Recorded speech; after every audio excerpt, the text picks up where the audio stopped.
بارش ہے کہ تھمنے کا نام نہیں لے رہی اور پانی ہے کہ وہ بڑھتا چلا جا رہا ہے. یہاں پر صرف لوگوں کی زندگیاں ہی تباہ نہیں ہوئی, ان کے گھر ہی نہیں اجڑے, وہ انفراسٹرکچر جس کو قومی انفراسٹرکچر کہا جاتا ہے, جو بڑی مشکل سے بنتا ہے, وہ بھی زیر آب آ گیا ہے. پچھلے سیلاب سے جو تباہی ہوئی تھی اس کے حوالے سے ہم یہ آپ کو بتا سکتے ہیں کہ ریہیبلیٹیشن یا ریکنسٹرکشن کا کام تو ابھی شروع بھی نہیں ہوا تھا کہ سندھ کے اندر ان علاقوں میں کسی اور سکیل کی تباہی آ گئی. جب یہ سکول ڈسٹرائے ہو جاتے ہیں, جب حکومتی بلڈنگز جو ہیں وہ تباہ ہو جاتی ہیں, تو وہ تمام کا تمام انفراسٹرکچر جو ٹیکس پیئر کے پیسے سے بنتا ہے, بڑی مشکل سے بنتا ہے اور کرپشن کے باوجود بنتا ہے, اس پر جو تباہی آتی ہے اس کو ایسٹیمیٹ کرنا محال ہے. سیلاب کا پانی صرف انفرادی زندگیوں کو تباہ نہیں کرتا, اجتماعی گاؤں کو نہیں اکھاڑ دیتا, بلکہ وہ تمام نظام حکومت اور نظام ایڈمنسٹریشن جو ہے جس کے تحت یہ گاؤں, یہ علاقے, یہ گوٹھ چلتے ہیں, وہ بھی تتر بتر ہو جاتا ہے. اب نہ جانے یہ پانی کب نکلے گا, اس کی نکاسی کب ہوگی. جب یہ نکلے گا تو ہو سکتا ہے 1 سال اور ہو جائے اور اگلے سال یہ عین ممکن ہے خدا نخواستہ کچھ اور مسئلہ پانی کے حوالے سے کھڑا ہو جائے. انفراسٹرکچر کب بنے گا, یہ بہت بڑے سوالیہ نشان ہیں جو اس وقت کم از کم پانی کے نیچے ہیں.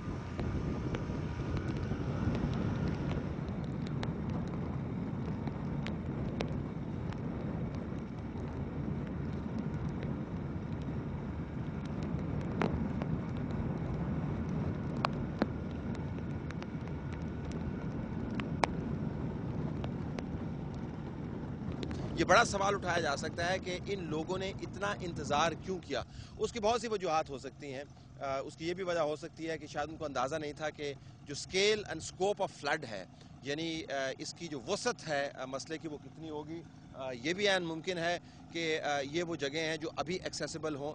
یہ بھی عین ممکن ہے کہ ان لوگوں کے پاس, ان لوگوں سے پہلے بہت سے ریسکیو کروانے والے لوگ موجود ہوں. سینکڑوں کی تعداد میں یہ لوگ ہیں اور درجنوں کی تعداد میں گاؤں ہیں اس علاقے میں جہاں پہ آئے ہیں. بہت ساری وجوہات ہو سکتی ہیں, لیکن آخر میں آ کے بوٹس کی موجودگی ان لوگوں کے لیے زندگی اور موت کے درمیان فرق ڈال دیتی ہے.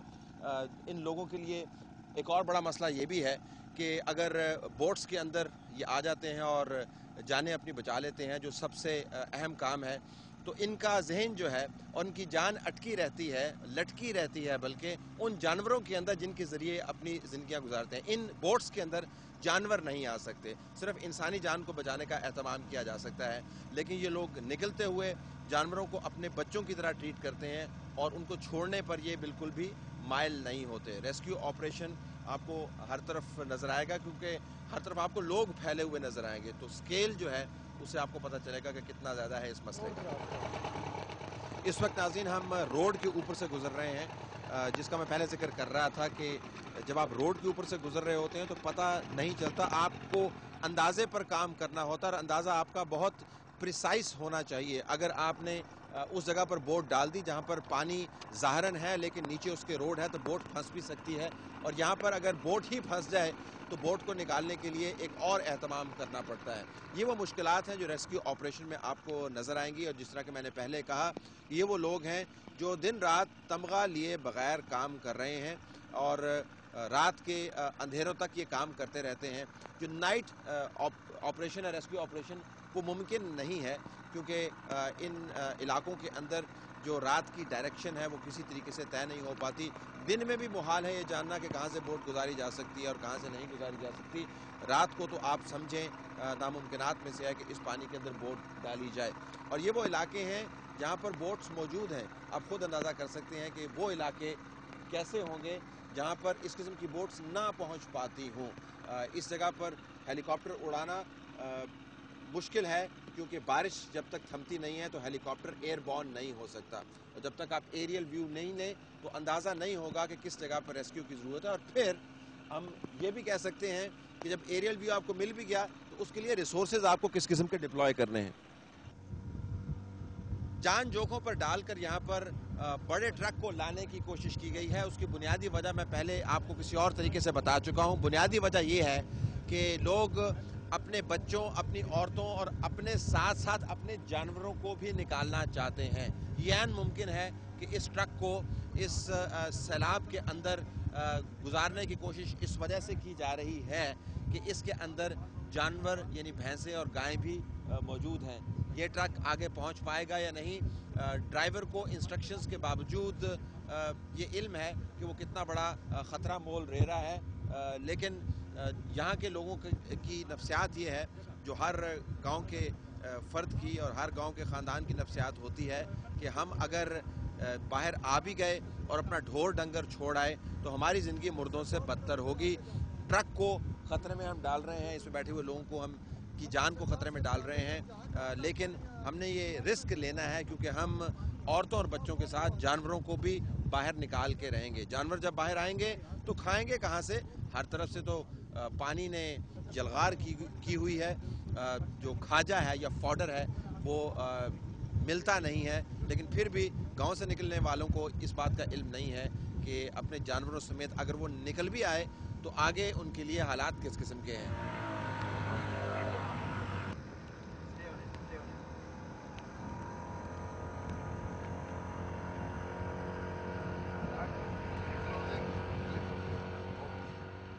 اگر آپ ان جگہوں پر جا کر دیکھیں تو آپ کو عجیب عجیب نظارے نظر آئیں گے.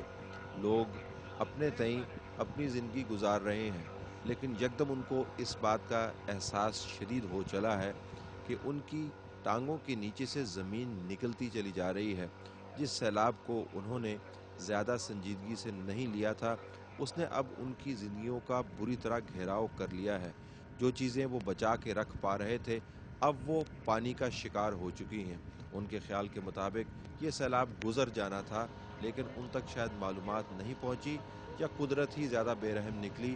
وہ تمام کی تمام چیزیں اب ان کے گلے کا عذاب بن گئی ہیں. ان کی سمجھ سے باہر ہے کہ درمیان سیلاب کے کھڑے ہو کر آگے جائیں یا پیچھے جائیں، مگر پھر بھی ہمت نہیں ہار رہے. ہمت ہارنا ان کے پاس آپشن ہے بھی نہیں. اگر انہوں نے اپنی زندگی کو چلانا ہے تو اسی طریقے سے اس زندگی کی گاڑی کھینچنی ہوگی. اگر انہوں نے زندگی کی گاڑی کو کھینچنا چھوڑ دیا تو پھر ان کا کچھ بھی نہیں بچے گا.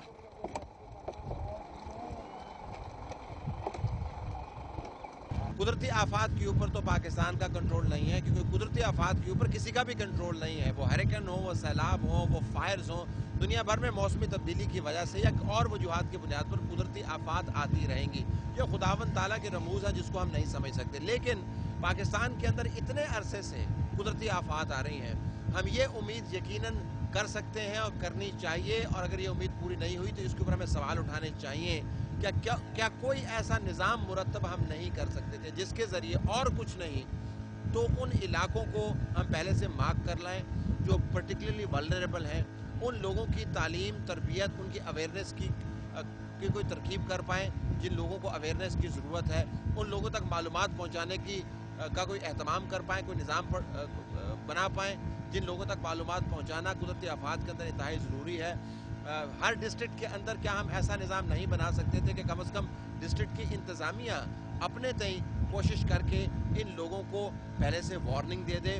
کیا ہم کیمپ بنانے کی تراکیب یا کوئی ایسا فارمولہ نہیں بنا پا سکتے تھے جس کے ذریعے جب یہ لوگ یہاں سے باہر نکالے جائیں تو ان کے سامنے ایک اور مصیبتوں کا جمع غفیر نہ ہو ان مصیبتوں کی نسبت جن مصیبتوں کو وہ چھوڑ کے آئے ہیں؟ کیا ہمارے پاس ان لوگوں کے لیے سہولیات فراہم کرنے کا کوئی قومی، کوئی صوبائی یا کوئی ضلعی نظام موجود نہیں ہونا چاہیے تھا؟ یقیناً ہونا چاہیے تھا. اللہ ہمارے امتحان لیے جا رہا ہے اور یہ قوم بڑی ریزیلینٹ ہے. یہ ہر امتحان کو لوگوں کی حد تک پاس کیے جا رہی ہے، لیکن ہر امتحان کی کوئی حد ہوتی ہے. آخر میں آ کے پتہ یہ چلنا چاہیے کہ قوم تو اس امتحان میں پاس ہو رہی ہے، لیکن ہر مرتبہ جب امتحان آتا ہے تو کیا انتظامیہ اس طریقے سے پاس ہو رہی ہے یا نہیں جس طریقے سے پاس ہونا چاہیے؟ یہ لوگ بہت صبر والے ہیں اور بڑی محنت کے ساتھ اپنی زندگیاں بناتے ہیں جو بار بار آفات کے ذریعے تباہ ہو جاتی ہیں. ہم ان کو اور کچھ نہیں دے سکتے تو کم از کم ایسا نظام تو دے دیں کہ جب ان پر آفت پڑے تو ان کے پاس دوائیاں پہنچ جائیں، ان کے پاس ریسکیو ٹیمز وقت پر پہنچ جائیں، اور اگر اور کچھ نہیں تو پر وقت معلومات پہنچ جائیں.